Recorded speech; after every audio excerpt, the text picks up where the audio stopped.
Salam saudara yang terkasih dalam Tuhan Kristus, bersyukur karena Tuhan yang dahsyat dan luar biasa. Ialah yang akan menuntaskan dalam setiap kehidupan kondisi pandemi saat ini. Ialah Allah yang dahsyat, Allah yang berkuasa. Dari utara ke selatan, terdengar pujian dari Allah. Dari barat sampai ke timur, nama Yesus disanjung tinggi. Dari pulau-pulau, lembah-lembah, gunung-gunung yang tinggi, kemuliaannya disaksikan, kebesarannya diceritakan. Yesus, Yesus, nama Yesus, nama Yesus disanjung tinggi. Dari pulau-pulau, lembah-lembah, gunung-gunung yang tinggi, Allah yang dahsyat berkuasa, seluruh bumi sujud menyembah, tinggikan nama-Mu. Allah yang dahsyat berkuasa, seluruh bumi sujud menyembah, tinggikan nama-Mu. Kemuliaannya disaksikan, kebesarannya diceritakan. Yesus, Yesus, nama Yesus, amin. Nama Yesus disanjung tinggi.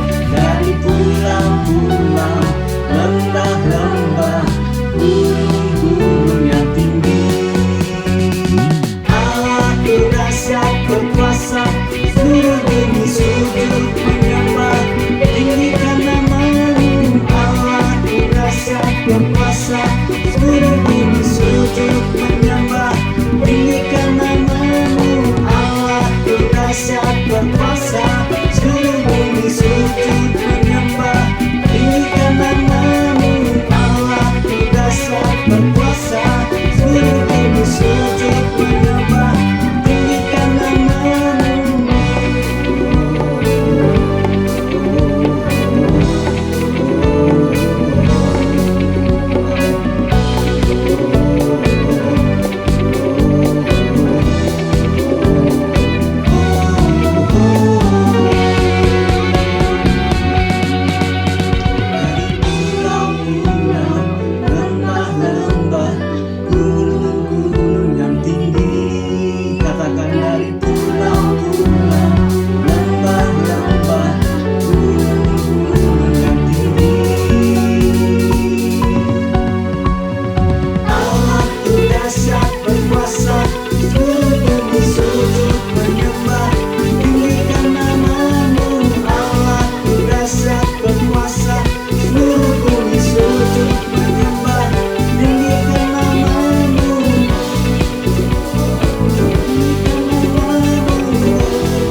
dan Bapak Ibu, saat ini juga percayalah apapun yang akan Tuhan rencanakan bagi kehidupan kita. Sekalipun apa yang kita lihat saat ini belum seperti apa yang kita harapkan, namun percayalah setiap janji-janjinya itu ya dan amin. Kami percaya Tuhan akan setiap penyertaan yang begitu sempurna akan hidup kami Tuhan. Saat ini pemulihan boleh terjadi atas bangsa dan negara Indonesia, atas kota kami Magelang Tuhan. Akan setiap gerejamu Bapa, akan setiap anak-anakmu, akan setiap jemaatmu gerejamu Tuhan. Kami percaya Tuhan, haleluya. Kami angkat tangan, kami berserah kepadamu Tuhan, biarlah Engkau sendiri yang akan campur tangan dalam setiap kehidupan kami Tuhan.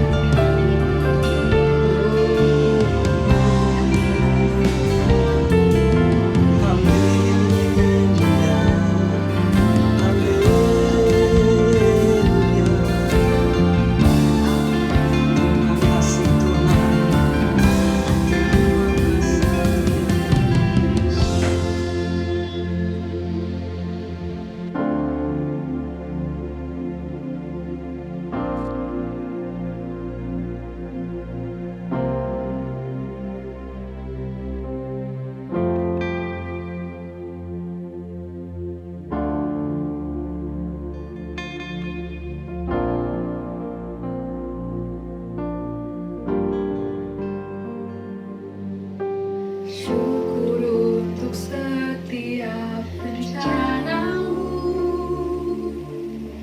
dan rencanamu yang mulia.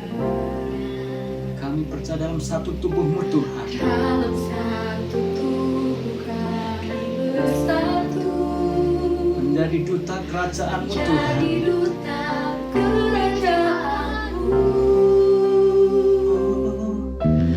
Ucapkan berkat atas Indonesia, biar kemuliaan Tuhan akan nyata.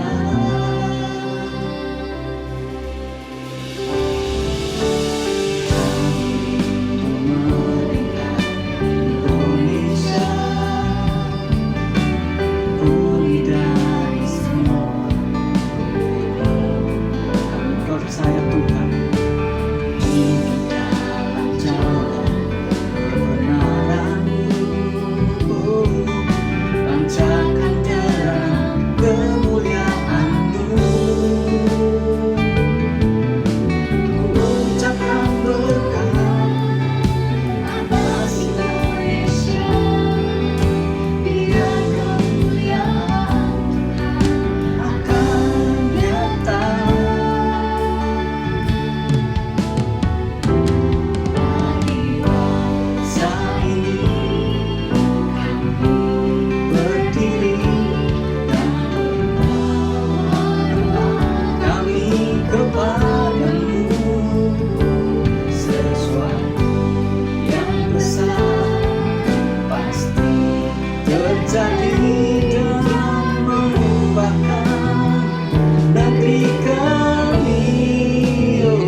Mari kita berdoa. Terpujilah nama-Mu Tuhan di tempat maha tinggi, Bapa yang kami kenal dalam nama Tuhan Yesus Kristus. Bapa, sebentar kami akan bersama-sama merenungkan firman-Mu, perkataan-Mu sendiri Tuhan. Curahkan roh hikmat, pengertian dan akal budi untuk kami memahami apa yang Kau firmankan Tuhan. Tuntun kami selalu Tuhan, apalagi di masa-masa pandemi ini Tuhan, bencana COVID ini Bapa, kami tidak bisa berjalan tanpa-Mu. Firman-Mu adalah penuntun kehidupan kami. Terima kasih Bapa, hamba-Mu hanya alat-Mu saja, sungguh nama-Mu yang dipermuliakan. Amin. Shalom jemaat yang dikasihi Tuhan. Saya berharap kita semua dalam keadaan sehat dan baik-baik. Saya percaya bahwa ketika kita memiliki Allah yang dahsyat, tudungnya menyertai kita, perlindungannya menyertai kita, dimanapun kita berada, kita punya Allah yang dahsyat. Kita punya Bapa Yesus kita yang selalu menyertai kita. Hari ini ada sebuah pertanyaan besar yang ada di benak saya Bapak Ibu, yaitu seberapa pentingkah Tuhan bagi kita? Seberapa pentingkah Tuhan bagi kita?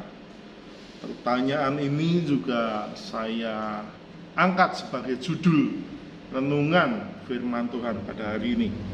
Mari sama-sama kita buka di 1 Samuel pasalnya yang ke-14 ayat 2 sampai dengan yang ke-3. Saya bacakan, Bapak, Ibu, saudara-saudari bisa simak. Adapun Saul duduk di ujung Gibea, di bawah pohon delima yang di Migron. Dan rakyat yang bersama-sama dengan dia itu kira-kira 600 orang banyaknya. Ahia anak Ahitub, saudara Ikabod, anak Bineas, anak Eli, imam Tuhan di Silo. Dialah yang memakai baju efod pada waktu itu. Tetapi rakyat tidak tahu tentang perginya Yonatan itu. Yang percaya sama-sama katakan amin. Oke. Kisah yang barusan kita baca, saya bacakan sepotong saja. Tetapi sebetulnya kisah ini adalah kisah yang panjang. Kisah ini adalah, konteks dari cerita ini adalah kekalahan perang Saul dalam menghadapi bangsa Filistin, ya. Jadi kalau Bapak Ibu bisa baca perikop sebelumnya, adalah ketika Saul dan seluruh bangsa Israel berperang dengan bangsa Filistin. Saul mulai mengalami kekalahan demi kekalahan, dan rakyat mulai ketakutan. Satu persatu dari rakyat mulai meninggalkan Saul. Ya, saat itu mungkin ada beberapa jemaat yang tahu tentang kisah ini. Saat itu Saul mulai mengadakan persembahan korban, Bapak Ibu. Tetapi Samuel yang ditunggu-tunggu ternyata datangnya lama, nggak datang-datang. Akhirnya Saul mempersembahkan korban tanpa Samuel. Bapak Ibu bisa lihat di pasalnya yang ke-13 ayat yang ke-11. Tetapi kata Samuel, "Apa yang telah kau perbuat?" Jawab Saul, "Karena aku melihat rakyat itu berserak-serak." Dalam artian mereka ketakutan dan mulai meninggalkan peperangan, mulai meninggalkan Saul. "Karena aku melihat rakyat itu berserak-serak meninggalkan aku, dan engkau tidak datang pada waktu yang telah ditentukan, padahal orang Filistin telah berkumpul di Mikmas." Jadi ketika Saul melihat rakyat mulai terserak-serak, mulai ketakutan dan meninggalkan dia, Saul berinisiatif mengadakan korban sendirian tanpa Samuel, dan itu menjadi kesalahan di mata Tuhan. Ceritanya begitu Bapak Ibu. Dan kemudian karena Tuhan tidak senang apa yang dilakukan Saul, Saul mulai menerima kekalahan dan demi kekalahan. Pada akhirnya senjata-senjata disita, yang boleh punya senjata hanya Saul dan anaknya Yonatan. Dan kemudian dikatakan yang barusan kita baca tadi, Saul duduk di ujung Gibea. Ujung Gibea ini para teolog menafsirkan ini sebagai jurang ya. Saul duduk di tepi jurang di bawah pohon delima yang di Migron, disertai dengan 600 rakyat. Ini dikatakan ada kira-kira 600 orang yang mereka semua ketakutan. Saul dan seluruh rakyat Israel sedang dalam ketakutan. Mereka sedang di ujung tanduk. Mereka memperoleh ancaman yang tidak bisa dibilang mudah. Mereka dalam keterdesakan. Tetapi yang membuat saya menarik di sini adalah dibahas juga, ya. Ayatnya yang ketiga, Ahia anak Ahitub, saudara Ikabod, anak Pinehas, anak Eli, imam Tuhan di Silo. Dialah yang memakai baju efod, ya. Jadi saat itu ada yang namanya baju efod, Bapak Ibu, ya. Baju efod ini dikenakan kepada imam agung. Jadi ada banyak imam, tetapi ada imam agung yang memakai baju efod. Ya, saya jelaskan sedikit. Baju efod ini nggak sembarangan. Baju efod ini dibuat dari tenunan emas, dari tenunan kain ungu tua dan kain ungu muda. Nggak sembarangan kainnya, ya. Kain kirmisi dan kain lenan halus yang dipintal benangnya, dan yang membuat itu bukan orang sembarangan, dipintal oleh seorang ahli. Di bahunya seperti tanda pangkat, masing-masing itu ada batu permata krisopas, ya, ada batu permata krisopas yang 6 suku, nama 6 suku dituliskan di sebelah kiri dan nama 6 suku dituliskan di sebelah kanan. Karena total suku bangsa Israel adalah 12 suku. Dan di dadanya, penutup dadanya, itu ada 12 batu mulia yang satu persatu batu itu ditulis dengan nama ke-12 suku tersebut, ya. Suatu saat kita akan membahas ini lebih lanjut, kalau dijelaskan akan panjang lebar. Tapi intinya begini, pakaian yang dikenakan oleh imam agung ini bukanlah pakaian yang biasa, Bapak Ibu. Pakaian ini melambangkan tudung Tuhan. Pakaian ini melambangkan penyertaan Tuhan. Pakaian ini juga seringkali digunakan ketika seorang raja bertanya tentang petunjuk Tuhan. Ya, ketika menghadapi persoalan, raja akan datang kepada imam besar dan menanyakan, ya, petunjuk Tuhan bagaimana.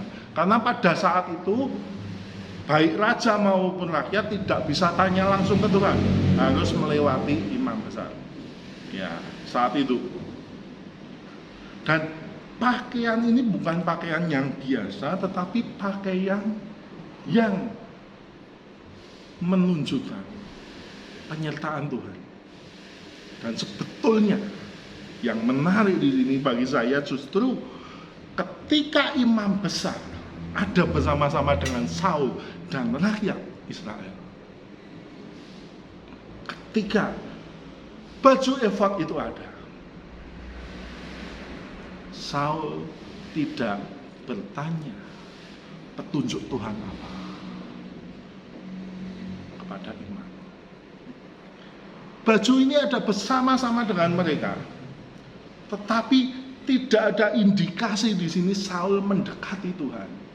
Dan kemudian, Tuhan, Allah, apa yang harus aku lakukan? Ya, ini menarik bagi saya, karena minggu yang lalu, kira-kira 1-2 minggu yang lalu, ada juga seorang rekan yang bertanya kepada saya, dan lebih tepatnya share dengan saya.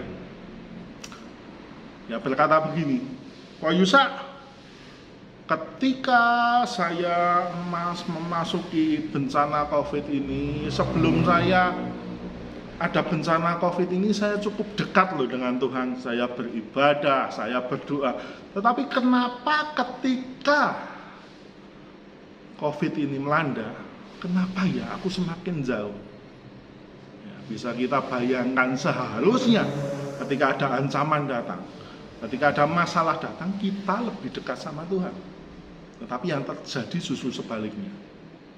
Ya. Dan yang kita ketahui, kisah Saul ini juga sama, Bapak Ibu. Ya. Ini kondisi Saul dan seluruh bangsa Israel sedang dalam keterdesakan. Tetapi justru Saul seolah-olah tidak memperdulikan Tuhan.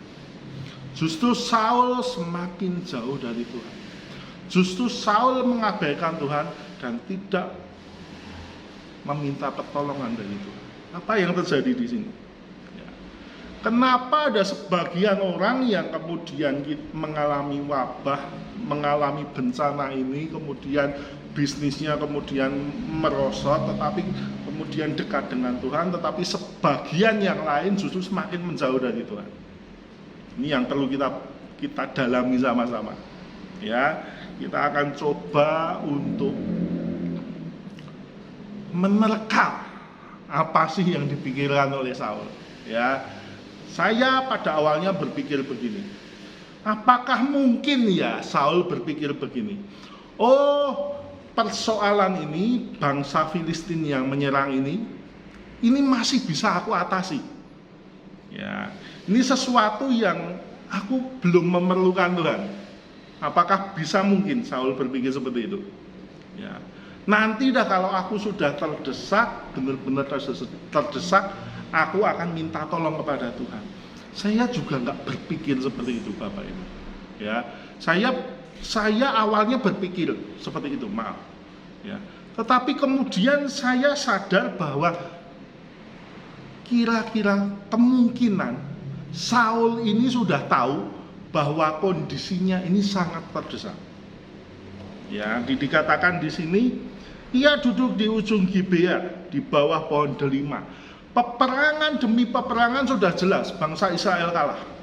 Bangsa Israel kalah. Ya, mereka dijajah oleh Filistin, semua senjatanya dirampas. Ya. Seluruh rakyat ketakutan. Saya ngerti sekali, Saul juga tahu bahwa dia sedang dalam ujung tanduk. Dia sudah dikalahkan. Tetapi kenapa dia tidak mendekat kepada Tuhan? Kenapa ada baju efod di sini, ada imam besar di sini? Imam besar tidak dipanggil, tidak menanyakan petunjuk Tuhan. Tidak ada indikasi ke sana sama sekali.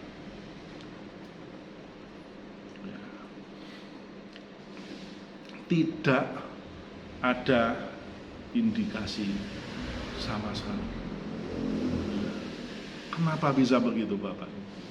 Ya. Saya punya anak kecil yang bernama Jovan dan Jonas. Ya. Ketika mereka sedang dalam masalah, baik masalah itu kecil maupun masalah itu besar, ataupun mereka sedang dalam kondisi yang bahagia sekalipun, saya perhatikan mereka selalu akan lari mencari orang tuanya, entah mencari saya atau mencari istri saya.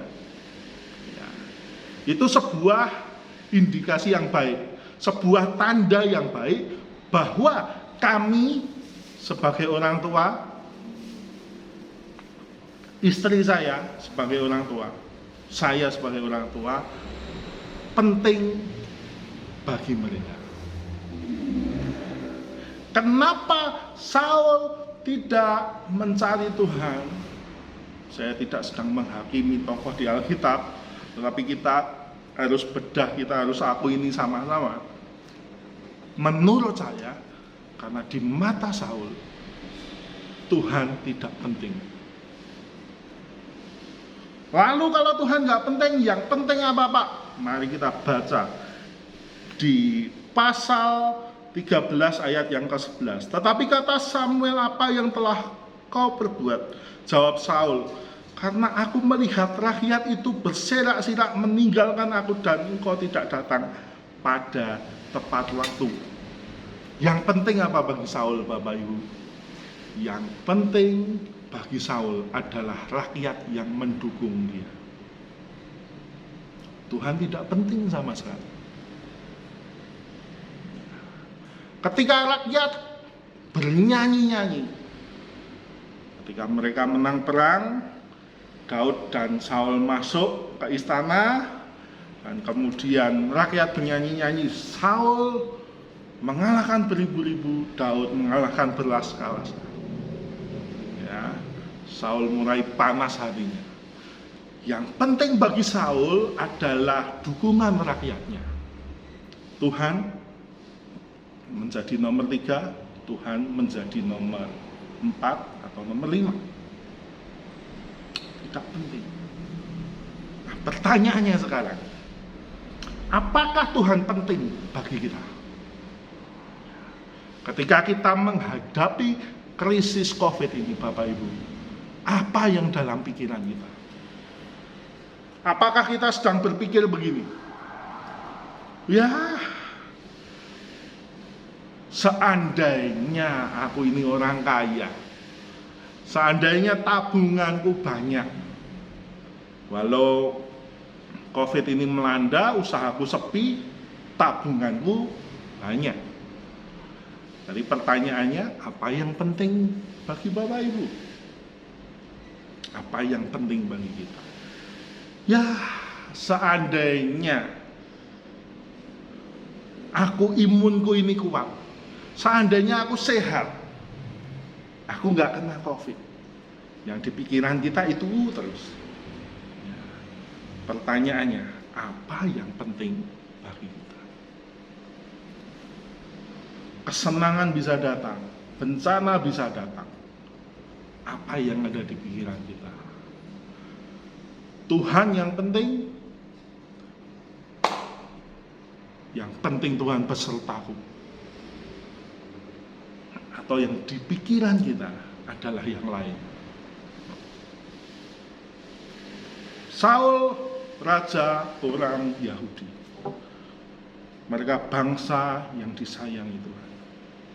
Mereka adalah anak-anak Tuhan. Tidak mencerminkan bahwa dia juga mendahulukan Tuhan. Tidak mencerminkan, langsung mencerminkan bahwa dia adalah raja yang Allah menjadi terutama. Itu bisa menjadi pertanyaan kita semua. Di dalam hati ini, siapa yang tinggal? Uangkah? Kedudukankah? Atau Tuhan yang ada di dalam hati? Faktanya, Saul tidak mencari Tuhan. Yang dia takutkan justru ketika rakyatnya meninggalkan dia. Ya, itu yang pertama Bapak Ibu. Yang kedua, kenapa sih Saul tidak mencari Tuhan? Ya, ada imam agung di sini jelas, ada baju efod di sini, tetapi dia tidak mencari Tuhan. Justru dia hanya duduk di tepi jurang dan menunggu kehancurannya. Ya, saya sedang berpikir begini, Bapak Ibu. Ya, saya berpikir.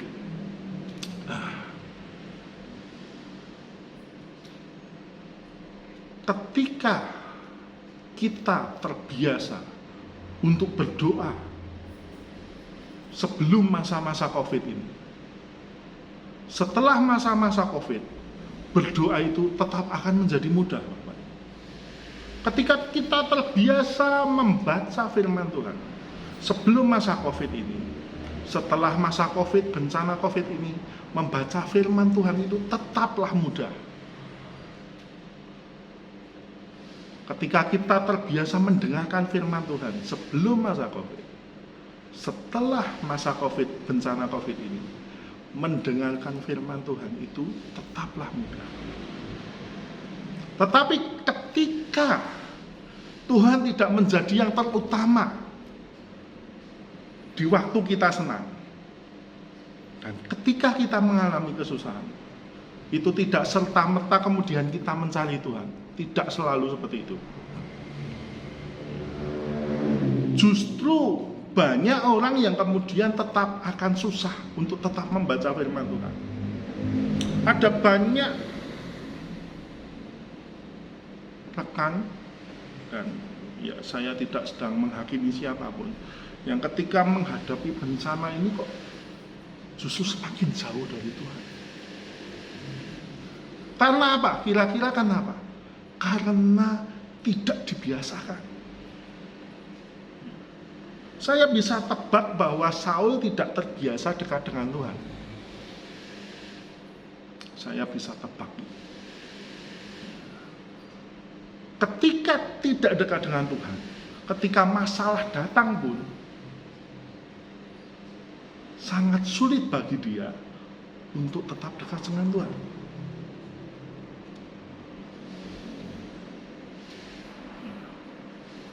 Yang terjadi seperti itu, Bapak. Jadi apa yang harus kita lakukan sebagai orang Kristen? Biasakan untuk membaca firman Tuhan setiap hari. Itu menjadi habit kita, menjadi kebiasaan kita.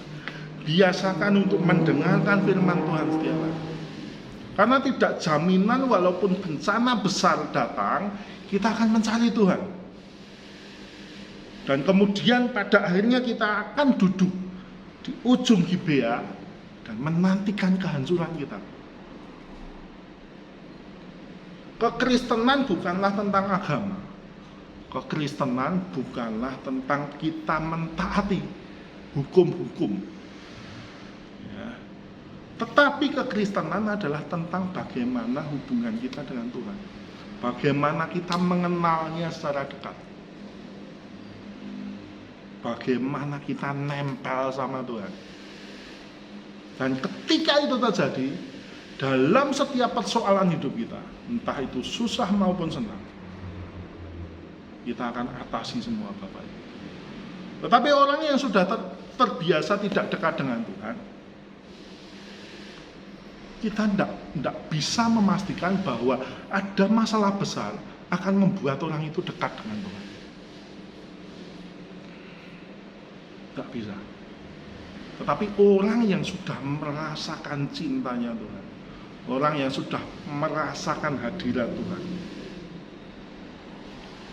orang tersebut akan sulit sekali melepaskan Tuhan dari hidupnya.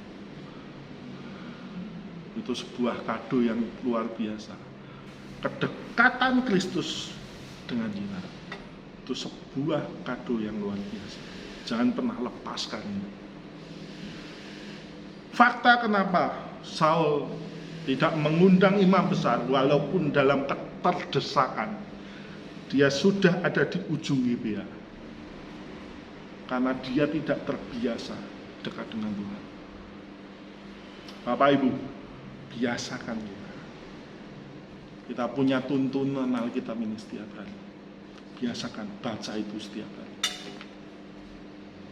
Biasakan memuji menyembah setiap hari. Karena kita punya Allah yang luar biasa. Kita punya Allah yang dahsyat. Karena Allah kita bukan Allah yang sembarangan.